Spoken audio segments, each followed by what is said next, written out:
And what is up, everyone? I am Joe De Hoyos. I am host of Beyond the Woodline. Real quick, before we get started, like I always like to do, is talk a little bit about myself and what I do. Uh, for those of you who don't know, I am part of the JRG, which stands for the Jevning Research Group, headed up and founded by Mr. William Jevning. That guy's been in the Bigfoot field, man, close to 50 years, if not 50 years already. He was friends with Renee DeHenden and John Green from the time he was a teenager. So he's been in this stuff for a long, long time. Uh, we have teams in Washington, Oregon, West Virginia, Maryland, Michigan, Ohio, Tennessee, New York State, Minnesota, uh, California, of course, here in Texas. And I think we're getting one in New Mexico pretty soon, too. So if you guys are interested in helping out with this search for this elusive creature, man, let me know. I'd be happy to help you guys out. We will vet you. We will vet anyone that you team up with if you go through us. If we don't have a team in your state, we network with everyone, and we have friends all over the country, all over the world, really. Um, so we will vet everyone, make sure everyone's good to go and everybody's safe. And for the most part, we haven't had any issues with anyone in our group. Um, but like I said, we'll try to be careful, and you guys should always try to be careful too, because there are some weirdos out there, right? Um, with that being said, with that being said, uh, if you're interested, you don't have to get out into the field if you don't want to, or if you can't. We understand not everybody has that ability to do that. Being here in Texas the last 2 years in the summertime, I don't get out there. It's just too hot. I'm too old to be fooling around with that stuff. So the heat here is unbearable. But you want to do your research from your laptop, from your cell phone, your computer. You can do that. You can find witnesses for us, locations. Even if you have suggestions or techniques that you want us to try, let us know, man. We'd be happy to listen to those and possibly try them out. Um, hit me up at beyond.woodline@gmail.com. And as always, I know you guys don't tune in to hear me rattle off at the mouth. Tonight I have with me Jackie or Jax. How are you I'm doing? good. I'm really good. I see my friends popping on. Hi, guys. Hi, Richard. Hi, Lee. Yeah, yeah. Doing really good. Your fan club is jumping on already, right? Yeah. Yeah, thanks guys for tuning in. I do appreciate that. Um, yeah, so if you don't mind, tell everybody a little bit about yourself and what got you started into this crazy field that we're in. Well, I've been in the paranormal for a very long time. It's been quite an adventure from a very early age for me. I talk a lot about how my dad was a big, starter for me. Beginning for me was like I had a very unusual paranormal experience around the age of 4. And then immediately after that, my dad started explaining more and more about like how this runs in our family, and he wanted to start taking me out. My dad was grew up in a family with his brothers and father and nephews, and I mean just everybody in our family was into Bigfoot. And so that was already something in my life way before I even came into the world. So I was just sort of born into it. And so the experience of paranormal that I was having, my dad said it basically went hand in hand with Bigfoot, the paranormal, the aliens, because they're all interdimensional, very connected. And I also have Cherokee Indian side of my family so I was raised very much believing the whole spiritual side of, the cryptids and everything that's related. And so that's how it started for me. So at the age of 4, my dad took me out, and I started having more and more experiences of like hearing things, seeing things. I was very, very young the very first time that we actually had a sighting, but they were like young. They weren't the ones that everyone talks about being like 8 feet tall and scary. Mine was very the opposite. I saw like childlike Sasquatch playing with each other, very playful, and it was like a camping sort of like area where they were playing on rocks, and they would sort of like, it was almost like they were playing tag with each other. They'd like touch each other, jump off the rocks, and you could hear them like, but they were off enough distance that where they didn't even know that we were even there. But so Okay. I was probably around like maybe, oh gosh, 6, 7, 8 years old when that happened. So for me, my experience was very fun and playful. It wasn't like, oh my God, I, had this Yeah. horrific thing, Mhm. come out and scare me to death. It wasn't like that for me. Right. So it was very interesting. But yeah, but it took me into a paranormal world of like for the rest of my life. It was about, connecting with the paranormal, learning what kind of gifts run in my family, which I'm very sensitive to the other side. My dad and I always had, and I still have, dreams about things that are going to happen in the future. He had like constant dreams about like earthquakes and tsunamis, and now I have them, but mine are more about like things that are going on in the world now. Mhm. And so I've been telling my family about a year before we all got shut down with COVID. And I know we're probably not supposed to say that, but um, I started having dreams about things that were coming up. So it's very interesting because I would tell people in details like, this is what's going to happen. This is what we're going to go through. This is what we're going to see. And some of those things that I would tell them 3-4 years ago are just now coming, to fruition now of life, of like what's going on in the world. So it's really interesting. Mhm. But yeah, so I'm very into aliens. Did the, haunted house stuff, paranormal stuff for years. I used to actually help families out that were having issues in their homes. Did that for a long, long time.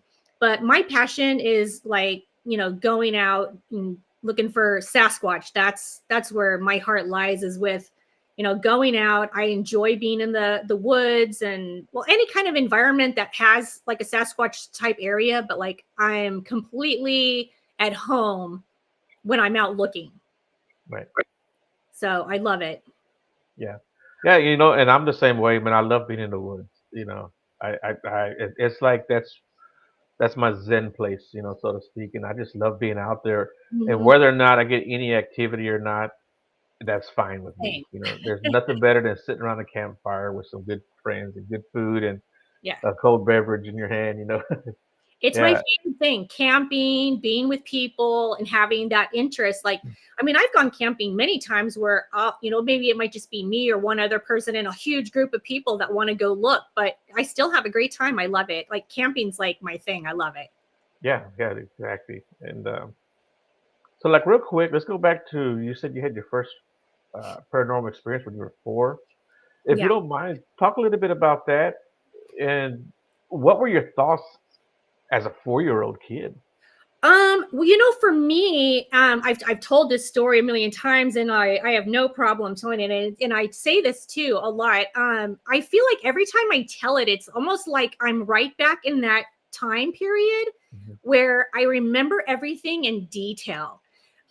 It's like I just go whoop, right back to being 4, and I'm living in that moment. It's such a strange thing, but so basically, what happened was I was in preschool and we would get on a bus and it would drive us home, and then it would stop right in front of our neighborhood and let us off, and then our houses were like 4 or 5 houses, whatever, like real close to where they would drop us off.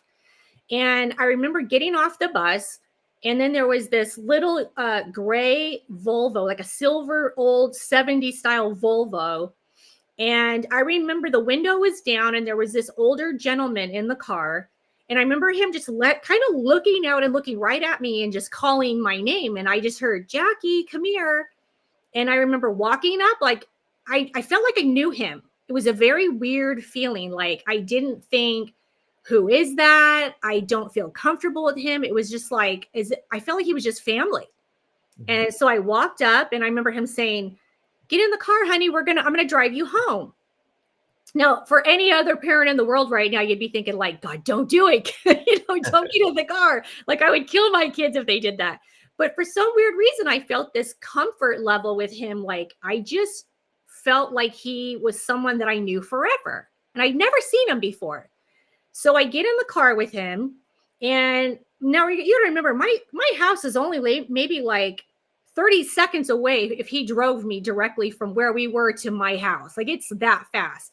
But I remember us having a conversation, and it felt like in detail, like an hour or two went by. Like it was like all this information he was sharing with me.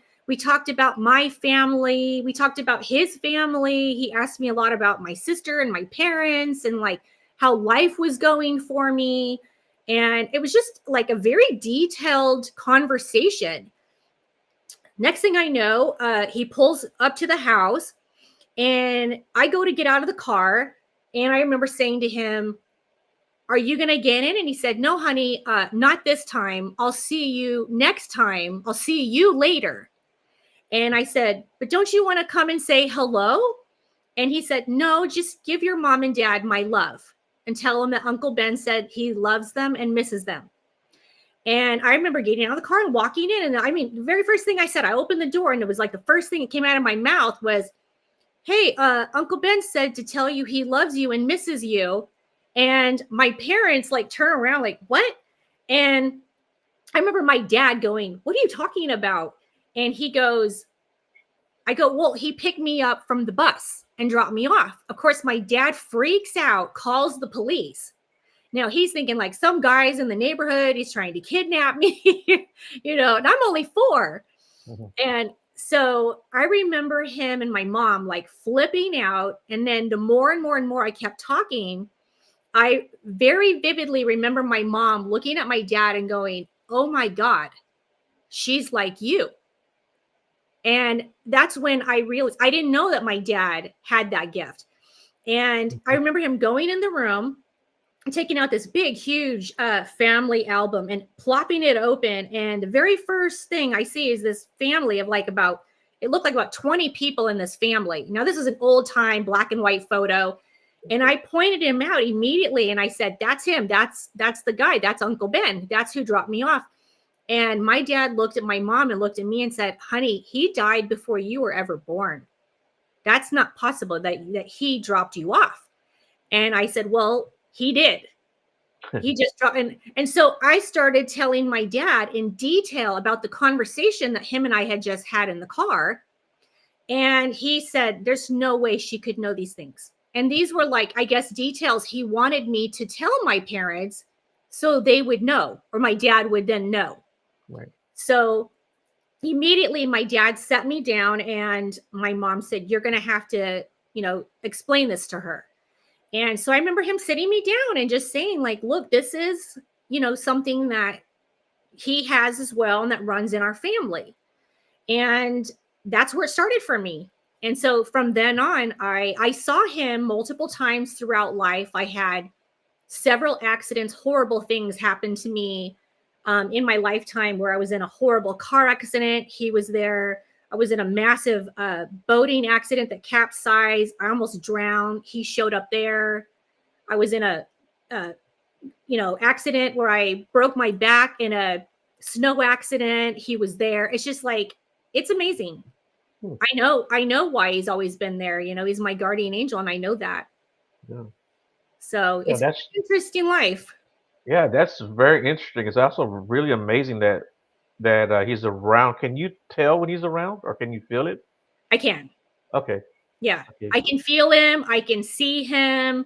He's very much like he shows himself to me like as if you and I are standing in the same room with each other. He never looks like a ghost style person. He looks like a full-blown person. Okay. That's how he always shows himself to me like that. And no one else seems to have the experience of him being there. But I was in one experience in a boating accident where I had another person with me when he showed up, but they described him in a totally different way. They did not see him the same way I did. Okay. So that was an interesting thing for me. Yeah.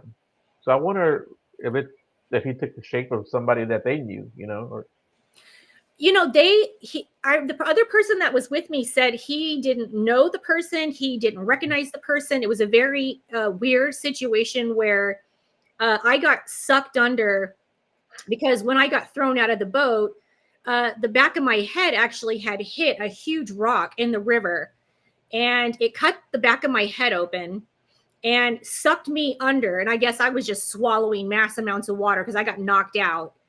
And somewhere down the river, I finally sort of came to, and I remember grabbing onto something thinking it was a tree. And it was actually one of the people in our group way down the way. And I remember I felt like I was climbing up this man like a monkey in a tree. I was like trying for my life to get out of this water. And then they took me off to the side, and it was like this old I guess it would be like kind of like an old wood mill, but it was like shut down and it wasn't open. And it was a Sunday too. And there was this really long driveway, and it had this big, massive gate at the end where it was completely locked. And when we were off to the side of the road, I kept telling my friend, I'm like, I'm not going to make it because we're like 30 miles away from the closest hospital. And I could tell I had taken in lots and lots of water. And I mean, I hate to say this on air, but I was like massively throwing up water. And so I just remember laying down on the ground and saying, I'm not going to make it. There's no way. I'm never going to make it. You know, you're just going to have to explain this, you know, to my family. And I'm trying to be as like, you know, cool about it. But no, like there's something's not right with me.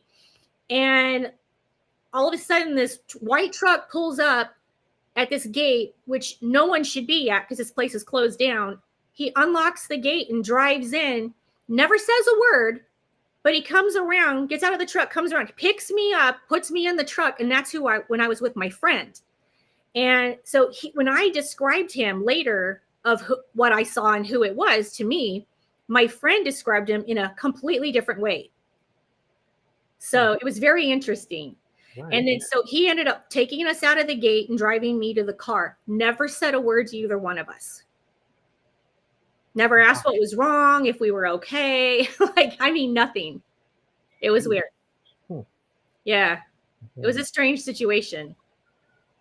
Have you ever heard of that happening? As far as like getting in the getting in the car, right? You know, because I hear this kind of stuff all the time where people will see their past family members that they didn't even know. But I think you're the only one I've ever heard of that got in the car. You know, have you ever heard of that? Well, I've heard of things like people picking up hitchhikers, and I've heard of things like, you know, somebody will see someone on the side of the road and pulling over, and then it ends up being something weird. But yeah, I think I'm the only one that I know that's like had an experience in that detail of like having a family member pull up, and, you know, you get in the car and realize later, like that person's nowhere, not even alive. Right. So yeah.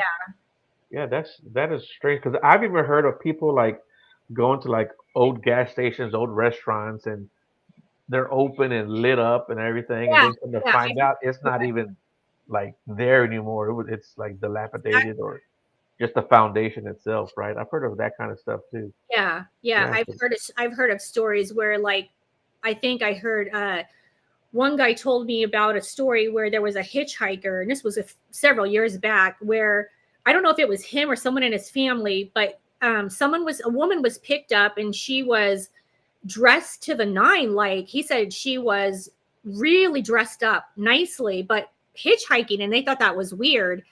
And they pulled into like a little diner somewhere out in the middle of no man's land. Mm-hmm. And he said she went inside, and she was going to go inside and use the restroom or get something. I can't remember exactly what the details were. And they never saw her again. They went inside looking for her, and she was long gone. They never found her. She could go nowhere. It was like in the middle of no man's land. Like, where's she gonna go? Right, yeah. Do you remember JJ from Good Times? Yeah. Did you ever hear his story?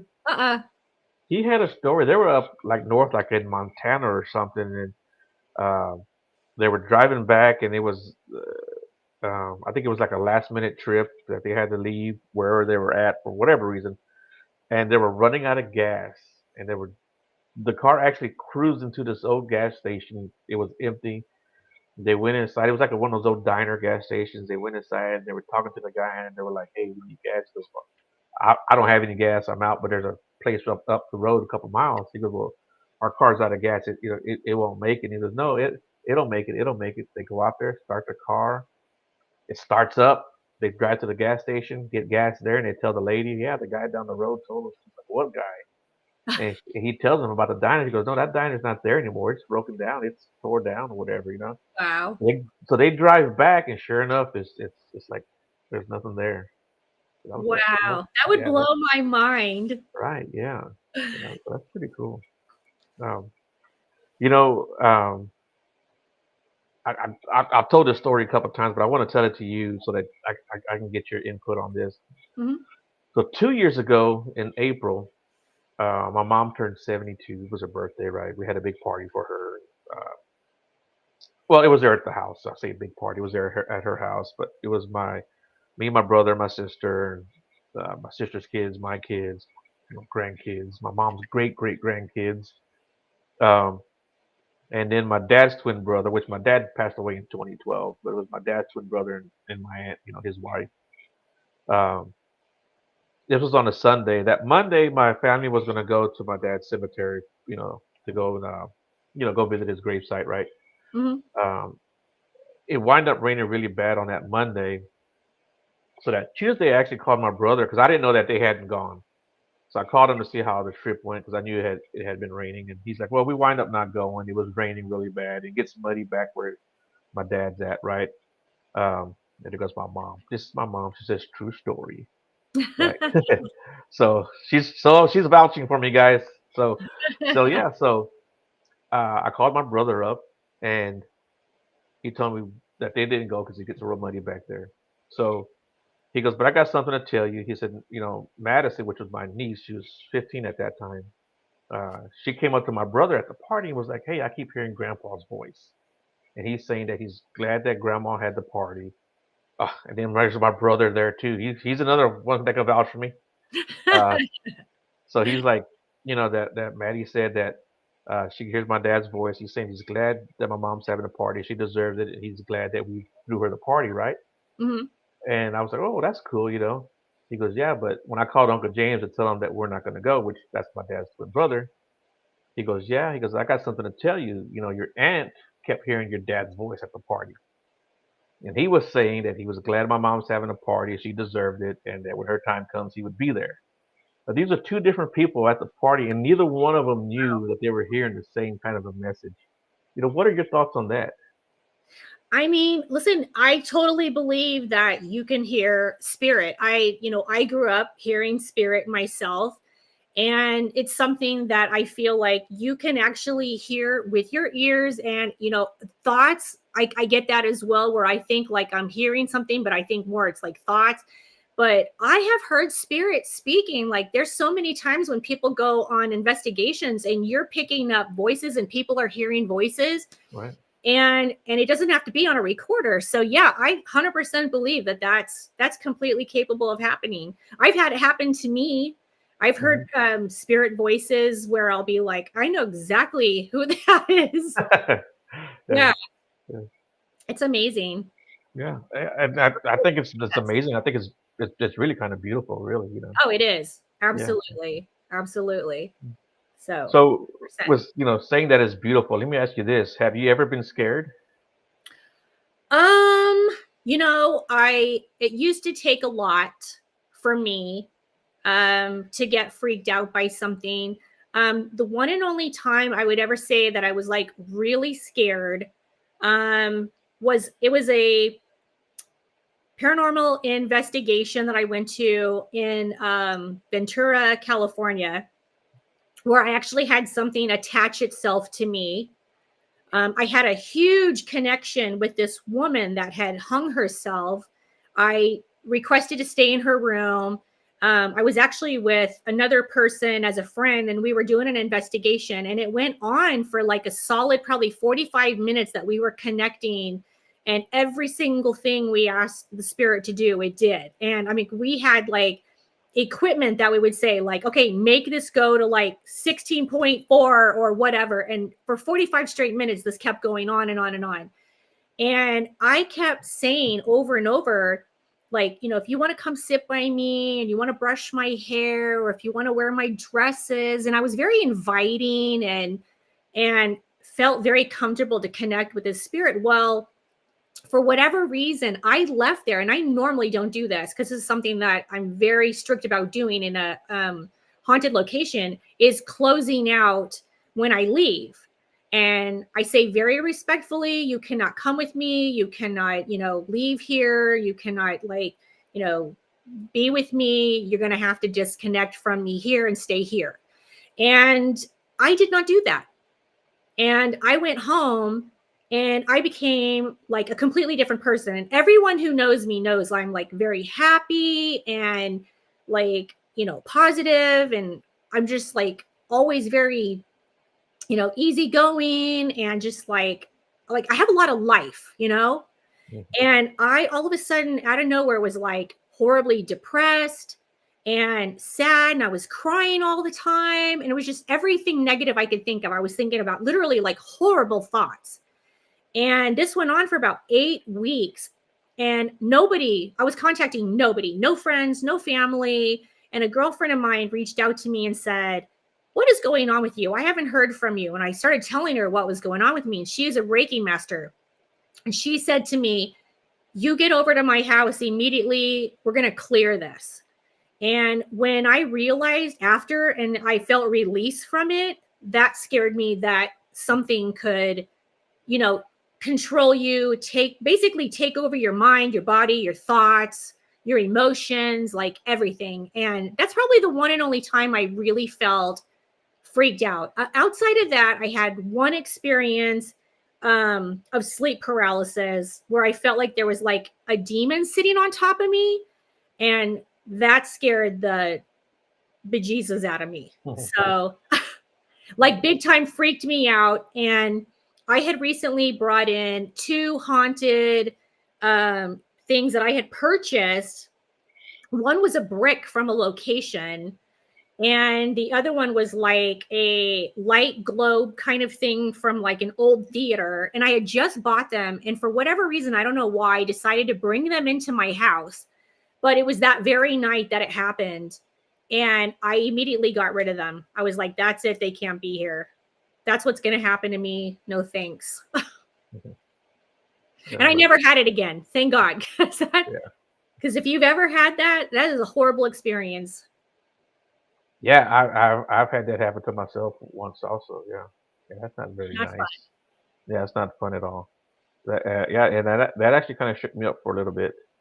It did me too. I really honestly wasn't sure if I believed in sleep paralysis. I always used to think that sleep paralysis was more like a nightmare situation that people would think that they were in until I actually had it. And then it made me realize like, whoa, this is a real thing. Yeah, exactly. Yeah. Yeah. And I was kind of the same way. I had I kind of thought people were full of it. To be honest with you, right? And I was like, that doesn't happen here. But where I'm at now in my life, um, 5 years ago, if you had told me that I'd be here, I would tell you were crazy. So there we go. So And here so you let's are. talk. Yeah, and here I am talking to other crazy people. Yeah, yeah, we're all in the same crazy club, but that's okay. That's okay. Um, It's all so right. let's talk about a little bit about the Bigfoot stuff. And you mentioned hearing, I guess, like uh, was it talking that you said? Yeah, I had 2 different experiences where you could hear like the Sasquatch chatter. I know a lot of people call it Mhm. different things. Yeah, You know, samurai chatter. Yeah, yeah, like the Sierra like the chatter Sierra stuff. and Right. yeah, Yeah. different things.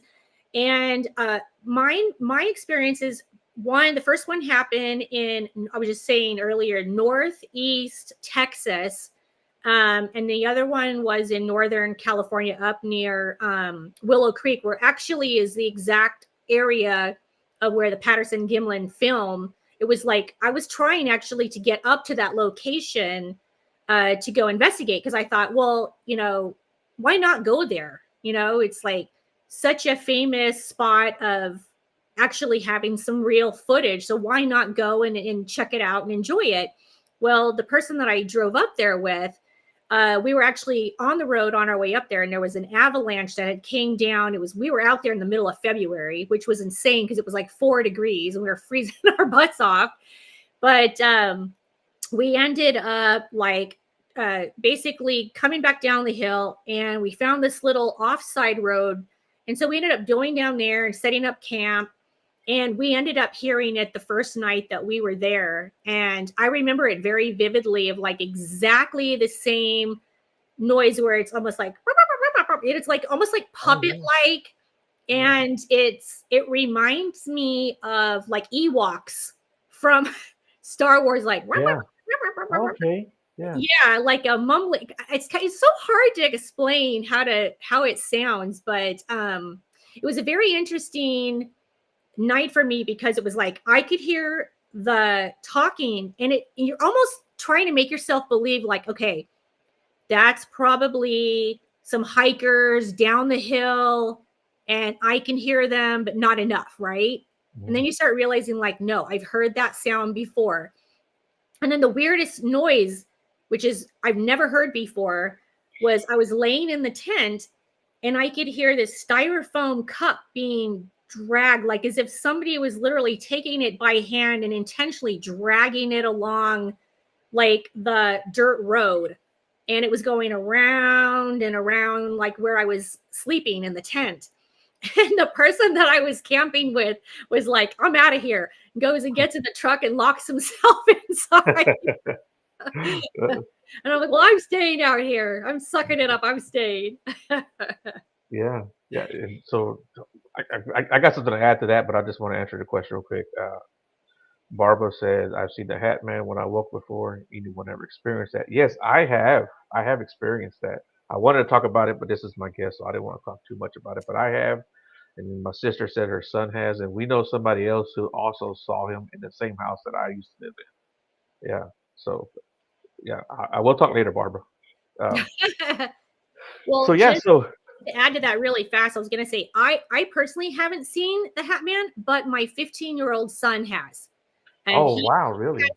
my 15-year-old has autism, but he's very high functioning Mm. and quite intelligent. And he actually started seeing spirit years ago, but probably about 4 or 5 years ago, he started seeing the Hat Man. Okay. So, does Yeah. he still see him on a regular basis then, I guess, or just He doesn't see the Hat Man as often, but he started seeing a girl who was like, Hat woman? he said she looked like she was basically like really rough looking, long dark hair, and he says it looks like she's really dirty but also wet. And Hmm. but he says her face looks like it's melting, and she has very big dark black eyes, and so she very much scares him. He doesn't like her Okay. at all. Matter of Hmm. fact, I feel sorry for him, because he got to the point where he will no longer sleep at night. He'll stay up all night so he can sleep in the day now. Oh, wow. Yeah, Wow. he is not fond of them. Okay. Well, my sister says that Matt, with her son, saw him at my mom's house. That's where I saw him, and that's where somebody else saw him. So that's three people. I didn't know Matt had seen him there. I knew he'd seen him, but I didn't know he had saw him at mom's house. So that's three people that saw him at my mom's house. That's pretty crazy. Um, yeah, man, I wonder who that is that your son is seeing. But I yeah, don't know, because the weird thing is, like, growing up, wow. we moved around a lot, and my mom used to joke about like how we were a gypsy family, because my mom's job moved us around all the time, and so there were years and years and years where I didn't go to the same school twice. Oh, And wow. so it's very hard, because we were constantly moving and starting over, and we would have paranormal experiences in every single house we would move to. And I used to think as a child, like, my God, what are the odds that we would end up in a haunted house every single time we move? Well, it took me until I was an adult to realize that it's not the house, it's us. Yeah. Yeah, I So was gonna say, you think it was you guys? Yeah.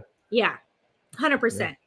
Yeah, because we still have it even now. Like for instance, several times when I'll be on a show, like now, I'll start hearing walking. Like I have a 2-story, and I can hear footsteps walking, or like the last show I was on, I heard my kids aren't here when I do a show. I take them to my mom's, so I'm home by myself. Everything's off, and I heard my son cough very vividly. My son has a cough, Mhm. and I heard him cough, and then a walk across. So it's like it's mimicking my son's cough. Yeah, it's very weird. Yeah. Don't they have what's called like a mimic or something like that also? Yeah, right. Yeah. Yes. Um, we're here. We are stuck on paranormal. I want to get on Bigfoot, but yeah, one day I was talking to this young lady. She was on the show, and after we got off, she was telling me that my dad was around, right? And as she's telling me all this stuff, the TV in my living room, because I used to do the show in the living room, Mhm. uh, it came on. It's never come on since, and it's never come on since then. You know, Wow. but yeah, yeah, she's a medium, and someone says hi. That's Hey, Jackie. amazing. Hey, Yeah, Crow. but I love you guys. I love all of you. yeah, but get back to the Bigfoot stuff. So Okay. we're talking about the vocals, right? I mean, we could probably talk for 2 hours, like I said, right?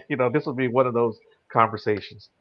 But I've heard the mumbling, right? And the one time I heard the mumbling, uh, we were um, we were in it was me and my buddy Walter who had a Bigfoot experience in the San Luis Forest. Um, we were in his area and we were just sitting on the tailgate, just trying to listen, and we hear like this mumbling in it, but it sounded like a woman, you Mm. know. And Hmm. when you said Muppet, it kind of, I thought about that, and yeah, and you're right, it did kind of sound like that, but we Yeah. got a very feminine feel to that mumbling that that we heard. Another time, I was in the same reason in a different area, and I was walking. I was on the trail, and I was walking, and I hear something into the to my left, and it sounded like it was snorting, and I said, "Oh shit, there's hogs over here, right?" So let Hmm. me get off trail because the lake was right there. I said, I'm gonna get off trail. I'll just follow the bank for a little while, then I'll come back to the trail. So I did that. I maybe walked, I don't know, 100 or so feet. Came back towards the trail. So I got back on the trail, walking on the trail again, and I hear this snorting again. I said, damn, that hog is either he's right here or following me or whatever, right? So I get back off the trail and I'm walking along the bank again. And it's muddy as hell in that area. And then I get to a point where I can't walk anymore because of the it turns into like this little creek or whatever. So I had no choice but to get back onto the trail. So I get back on the trail and I hear something up ahead. I hear it sounded like a snap. And I was like, what the hell is that? Is that are they stepping on something or what? And Hmm. I knew that I had to do something. So I grabbed my gun out and I said, that hog comes in, I'm going to shoot his ass, right? And I racked around. And when I racked it, I heard this roar, roar, roar, roar. And I was like, ooh, he didn't like that. Yeah. And so at that point, I put my gun up and I just said, "I'm getting out of here," and I walked back the direction I came from. But that I'm was sure those it are the was watching you. yeah, It was full blown like observing what you were yeah, doing. I've had that exact same experience where you'll think it's an animal, right, and then you start realizing like, wait, that's not an animal. hmm, Like that's something else. And then it'll change from a grunt to a snort to a snap to a yeah, walk. And before you know it, it's like that's not what I think it is. yeah. And like Yeah. I said, and then that vocal, it was very like raw.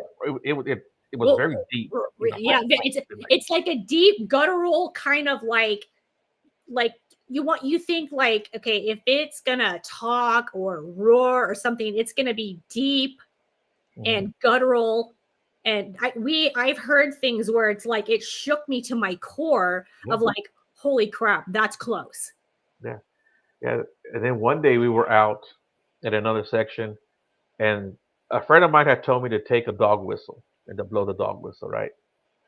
So I went out there. It was me and two of my other friends. One of them was Shane, and we're standing out there. And I just get the dog whistle and I blow on it 4 or 5 times. And when I stop, we hear this growl, and it was so loud. But it was the weirdest growl I ever heard because as loud as it was, it didn't like fill up the forest. It like came straight at us, Mm. like from point A to point B, and it hit us like right in the chest. We were like, what the heck was that? So I said, you know what? I'm not blowing this dog whistle That's anymore. intentional, is what that is. Yeah. Yeah, it was that was one of the weirdest things that and like I said, it was just so loud, but it didn't like fill up the forest. It was like very concentrated, Yeah. you know, you know. That was Yeah. one of the weirdest things. You And know, then you made a comment earlier about it, something sounding feminine, and it's weird that you would say that because the two times that I heard like what I would call the Sasquatch talking, for me at least, it sounded almost like female mother, almost talking to like children. So okay, to me, it was more like feminine vocal, not so much like male deep vocal. It was more like higher pitch, kind of like, you know what I mean? Like you wouldn't expect like a male voice to okay, sound like.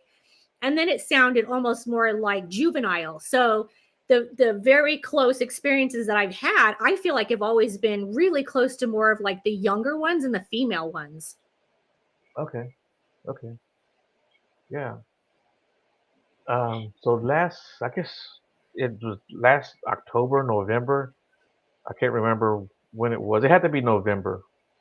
And me and Walter were out at his area again, and we went there late at night, like 11:30. We got off the truck, and as soon as we got off the truck, I heard this movement going through the trees, and it was only like maybe like 15 feet away from us, but it stopped. And we got out, we walked a little ways, and he went walking towards this creek where he actually had his encounter. And when he did that, we heard this tongue popping, like, and it was just the weirdest thing. It actually reminded me of those aliens from Signs, right? Yeah. And Yeah. so when it did that, something got thrown through the trees, or you could hear it going through all the limbs and stuff. And then I heard the thud in the road that we came through, and Hmm. we were like, "Oh hell no!" Then I heard something moving around the creek, but nothing ran away from us, and that was just like the weirdest thing, that nothing ran from us. You know, That's that actually was something very common that I've heard a lot of people say. I've had the same experience with my family where you'll hear noises, you'll wonder if it's communication between them because I was raised being taught like how to actually search and research and what to look for and like what different kind of frames to look for, A frames and the nest and like everything that goes along with like what you're looking for. And we've had experiences where we'll be like walking along and then all of a sudden you'll hear something off in the distance. And then all of a sudden out of nowhere, things are being thrown at us. right. Yeah. Yeah. And they're not small things. It's not like a pebble coming at us. It's like Yeah. big, huge rocks or we had a stump come flying at us one time. I mean, how does a stump just like Right. pick Yeah. up and go, but so Yeah. yeah, it's been Yeah. an interesting situation with you just got to be careful. You never know Yeah. where they are. Yeah. Yeah. I remember one time Walter, when he first got into this, like after his encounter, and he went out with me a couple times. He's like, okay, I want to do the research with you guys or whatever. I'm like, okay, cool. So he was off during the week one day. He gave me a call. He's like, hey, is there someplace I can go that maybe is not so dangerous? And it was in the daytime. I said, yeah, go to this location. It's pretty calm, but you sometimes you can hear vocals and whatnot. He's like, okay, cool. Man, he called me up later on that morning. He goes, dude, we got ran out of there, him and his buddy. And I said, really? He goes, yeah. So he sent me some video, and I could see the camera moving. They were running, and I said, dude, did one of you guys fall down? He goes, no, that was a log that got thrown at us because I heard this big crash, and I thought somebody fell down.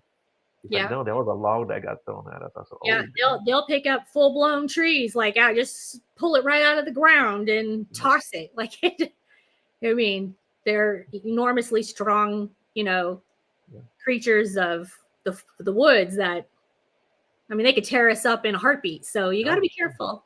yeah. I And do believe they always know we're there before we're there. oh yeah, oh They yeah, know we're there, and just always be careful. yeah. And I do think that there are accidental sightings, you know. Oh But yeah, yeah, I think for the most part, they probably see us a lot more than we see them. oh yeah, for Yeah, sure.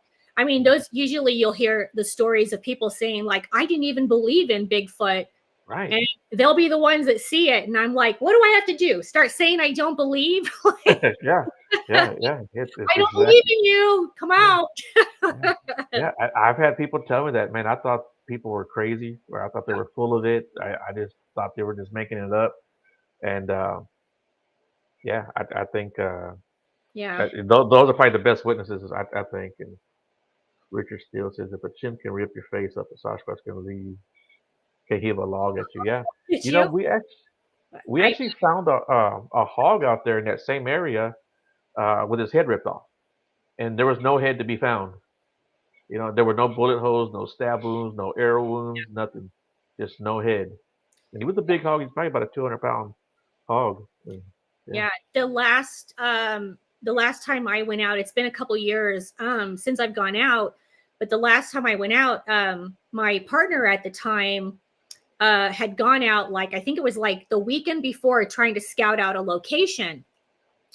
And he sent me a picture where he came across a deer that like was a full-blown body but no head, and right, it was just like ripped off. And then he also found one that it looked like something had taken its neck and turned it like a corkscrew. And right, it was like around and around and around. And he sends me these pictures, and I'm like, good Lord. Like that's insane. Like what just takes something and just like, and I guess it's trying to like break its neck. And one of them had its head completely like he couldn't find the head. right. Yeah, we saw. I don't remember. Someone sent us a picture maybe 10 years ago of a deer with its head twisted around. You know, like 3 or 4 times. You know. Yeah, it just goes like a corkscrew. Yeah, Yeah, yeah, that was. same Yeah, thing. Yeah. yeah. Yeah, We've very. actually found the branch on the way into what I call Walter's area. This is all most of what I'm telling you what happened in this area. Mhm. But the branch was about 12 feet tall, well high off the ground, and like the creature he saw was 9.5 feet tall. And so we figured this is the one that did it. But that branch, and it was the only branch in that whole area. Not only was it snapped, but it was twisted. And it was a thick branch, maybe I don't know, 6 inch round, you know, and Mhm. it was snapped but also twisted, you know. I mean, what does that? If it was wind damage, why was that the only tree that was Well, messed up? I'll tell you that the best evidence to me by far, the thing that I feel like is the best evidence I've ever seen in all the years I've been looking was at this exact same location I was just telling you about that we were at a couple years ago, and this was up in above Willow Creek, Northern California. And we actually camped in a site down below. We would like kind of climb up this little like side. It wasn't a cliff, but like kind of steep to get up to the next level. And we would hike up there, and it was like maybe about a quarter of a mile up or so. And we got up there and we realized that we were literally every step we took, and it wasn't this small area, it was this huge area that it might have been one, it could have been a family, but obviously Sasquatch had been living there because every single thing about that area was like like trees, like massive trees. I don't mean like tiny little skinny trees. I'm talking massive, huge, thick trees that were torn out of the ground and then like intertwined through, like as if like this, like it was going through the tree. Right, yeah, And it would take it and literally bend the tree and come back through and bend the tree and come back through, and then it would go way up high, snap, so it was kind of like an A-frame. I actually have a picture of me on Facebook or Instagram, whichever one, and I'm standing okay, underneath it, and it snaps up and it's way above me, and it comes back down and intertwines through the other tree on the other side. hmm. And that's just not something that naturally could ever happen. Right, Trees yeah, just don't intertwine.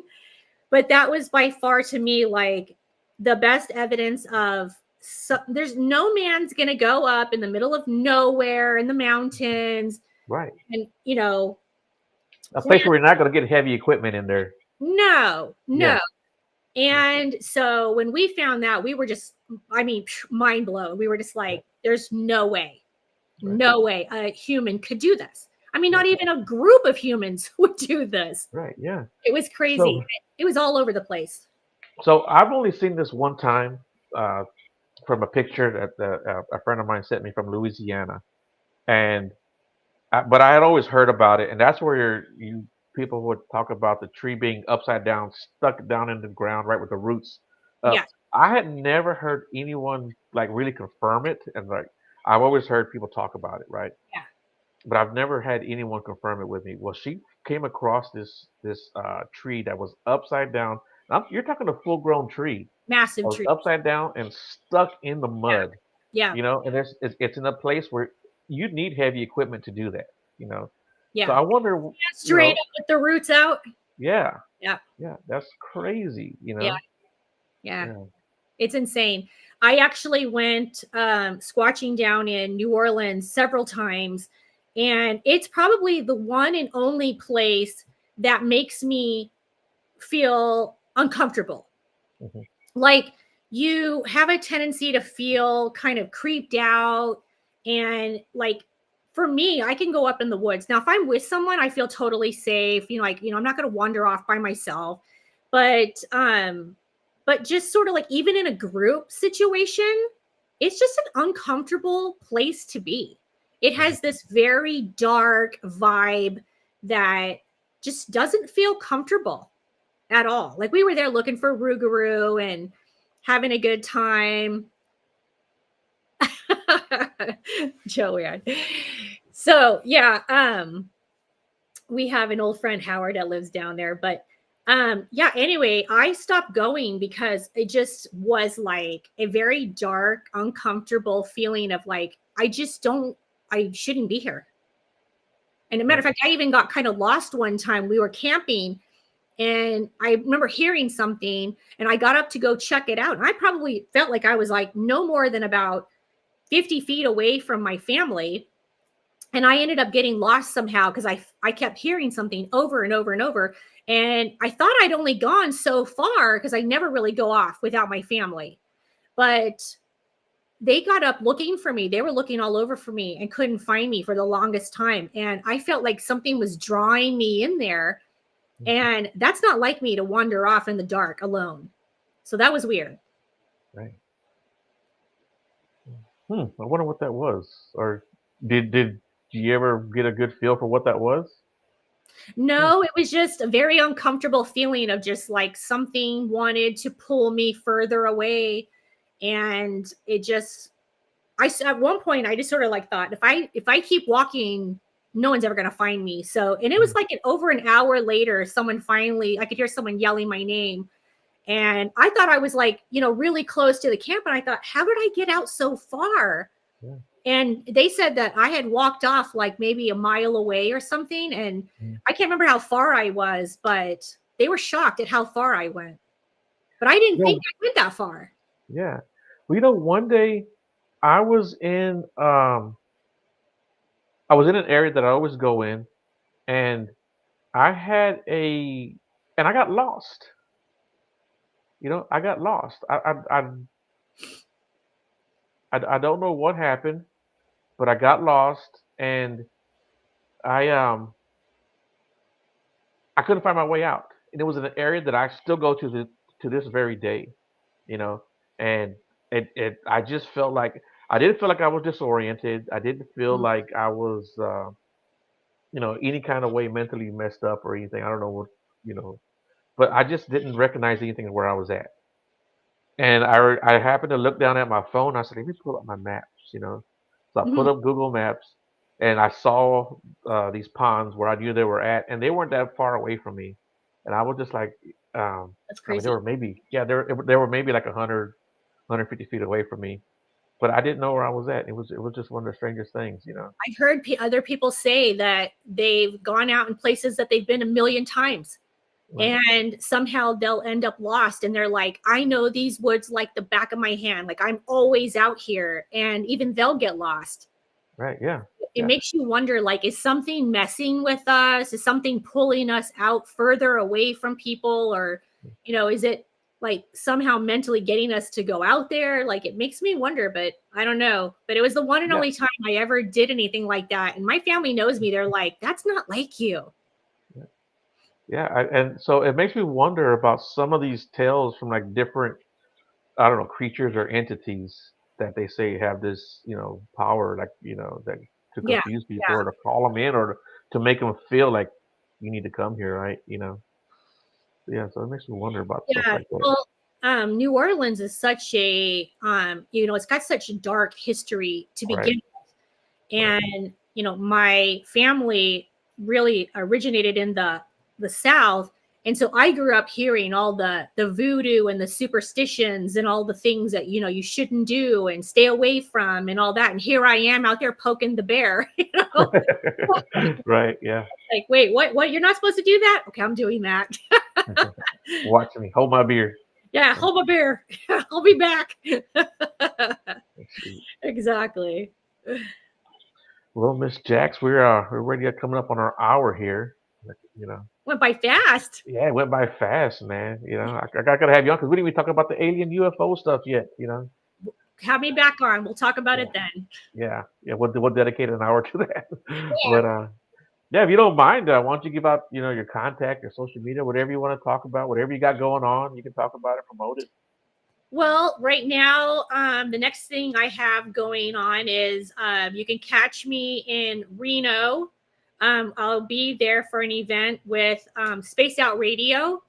Okay. There'll be multiple people out there, so you guys can come out, meet us, greet us. That'll be I think it's May 10th, 11th, and 12th, if I remember right. I know Lee's on here if I'm saying the right days. Hopefully I am. But I'll post that. I'll post that on your page, my page, just so if anybody's interested. If you live near Reno and you guys want to come out and have fun, it's a weekend of just having fun. It's literally, they're going to have like Skywatch. People are going to go up to Virginia City and hang out and do fun stuff. But mainly it's all about just coming out, getting to know us, and having fun. So if you guys are close to Reno, come hang with us. Check it out. Go check it out on Spaced Out Radio. You can get the information there. But if you guys want to follow me on Facebook, go to Jacque Harmon. It's JACQUEHARMON. You can follow me on West Coast Squatchers Facebook and West Coast Squatchers Instagram, as well as Jax, JAX_Harmon on Instagram. Those are my main pages. I'm not going to tell you about the 15 others because it's too much. Yeah. But yeah, please, if you guys can come to the Reno show, we would love to have you there, and you'll get to hang out with me. I mean, what else is there to do? Yeah. What else? What else could you ask for? That'll be worth the trip alone. Come Right? out, I'll have a beer with you. There you go. Cool, man. Yeah. And Yeah, guys. Lee Strauss is on here. He's going to be there too. Nice. Yeah. Yeah. His name. I don't think we've ever communicated, but his name is very familiar to me. You'll have to have him on. He's amazing. Yeah. We gotta go squash. Yeah. There you go. Well, cool, man. Everyone. I've got some cool stuff coming up this weekend for myself. I've got a paranormal team coming in here to Texas to visit me, and we're gonna go out and do some paranormal stuff and some Bigfoot stuff around here, around San Antonio, and around Galveston. So it'll be a pretty cool little endeavor for me. I've got my own paranormal team going. So if you guys are interested in joining that little team, especially if you're here local, that's why I want to start out here in Houston, maybe spread out to Texas first. But if you're interested, let me know. I'd be happy to, have some company sometimes. Um, so yeah. Thanks a lot, Jack, for doing the show. And I just want to say thank you to everybody who joined. I see a bunch of my friends on there, like Richard, Barbara, and Suzanne, and Joey.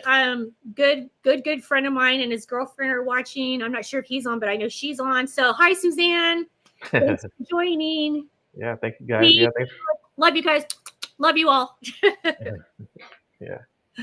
Well, cool. Thanks a lot, Jax. I do appreciate it. Hold on real quick. Everybody in the chat, man, I appreciate you guys. Everybody was awesome. Thanks for participating. Thanks for having me. Yeah, thanks a lot. I do appreciate it. Everybody, you guys have a good night. I do have a show on Wednesday. So you guys tune in on Wednesday night. And yeah, I'll see you guys Wednesday.